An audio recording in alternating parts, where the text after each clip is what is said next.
स्वागत है आप सभी का हमारे चैनल दिव्य दृष्टि में। प्रयागराज के संगम तट के पास स्थित लेटे हनुमान मंदिर अपने आप में एक अनूठा और रहस्यमय स्थान है। ये मंदिर अन्य हनुमान मंदिरों से अलग है क्योंकि यहाँ भगवान हनुमान की 20 फीट लंबी प्रतिमा लेटी हुई मुद्रा में स्थित है। मान्यता है कि ये मूर्ति स्वयंभू है, यानी इसे किसी मानव ने नहीं बनाया, बल्कि ये धरती से स्वयं प्रकट हुई थी। कहा जाता है कि जब भगवान हनुमान ने लंका दहन के बाद विश्राम करने का विचार किया, तब वे इस स्थान पर आए और धरती माता ने उन्हें अपनी गोद में समा लिया। यही कारण है कि उनकी मूर्ति आधी भूमि में धंसी हुई प्रतीत होती है। सबसे बड़ा रहस्य ये है कि हर साल गंगा का जलस्तर बढ़ने पर यह मंदिर स्वतः ही जलमग्न हो जाता है। श्रद्धालु मानते हैं कि ये हनुमान जी के गंगा स्नान का प्रतीक है। ये घटना वर्षों से हो रही है, लेकिन मंदिर को कभी कोई क्षति नहीं पहुंची। भक्तों का यह भी मानना है कि लेटे हनुमान जी प्रयागराज शहर की रक्षा करते हैं और प्राकृतिक आपदाओं से इसे बचाते हैं। इस मंदिर में आने वाले भक्तों ने कई चमत्कारिक घटनाओं का अनुभव किया है। कहा जाता है कि जो भी व्यक्ति सच्चे मन से हनुमान जी के चरणों में प्रार्थना करता है, उसकी सभी मनोकामनाएं पूर्ण होती है। मंदिर में चढ़ाया गया सिंदूर चमत्कारी माना जाता है, जिसे माथे पर लगाने से नकारात्मक शक्तियां दूर होती हैं और रोगों से मुक्ति मिलती है।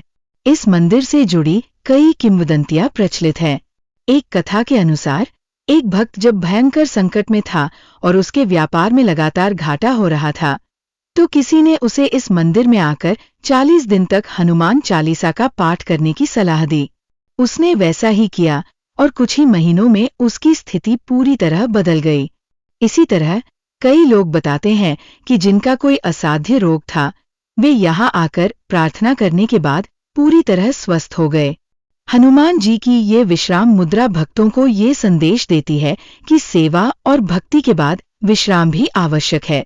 ये मंदिर केवल एक धार्मिक स्थल नहीं, बल्कि शक्ति, श्रद्धा और चमत्कारों का प्रतीक है, जहां हर भक्त को दिव्य ऊर्जा का अनुभव होता है। कुंभ मेले और माघ मेले के दौरान यहाँ लाखों श्रद्धालु दर्शन के लिए आते हैं और अपनी समस्याओं से मुक्ति पाने के लिए हनुमान जी के चरणों में शीश नवाते हैं। रामशरण एक साधारण किसान था, जो प्रयागराज के पास के एक छोटे से गांव में रहता था। उसका जीवन संघर्षों से भरा था। छोटा सा खेत, घर में बीमार माँ और कर्ज के तले दबा हुआ परिवार। कई बार उसने सोचा कि सब कुछ छोड़कर कहीं दूर चला जाए, लेकिन अपनी जिम्मेदारियों ने उसे ऐसा करने नहीं दिया। एक दिन गांव के बुजुर्गों ने उसे सलाह दी कि वह लेटे हनुमान मंदिर में जाकर प्रार्थना करे।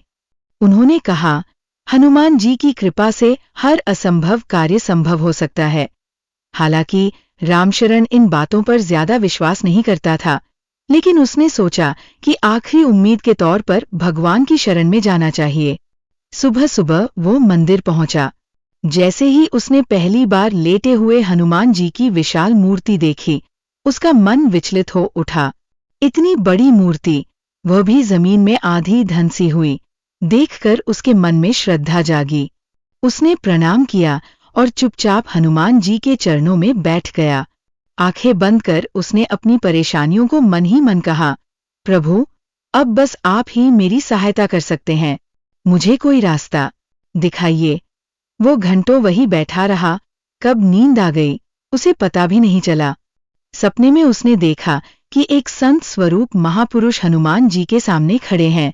उन्होंने रामशरण से कहा, डर मत, तेरी सारी परेशानियां जल्द ही दूर हो जाएंगी। बस सच्चे मन से मेहनत करता रहा और हर मंगलवार को यहाँ आकर एक दीप जलाना।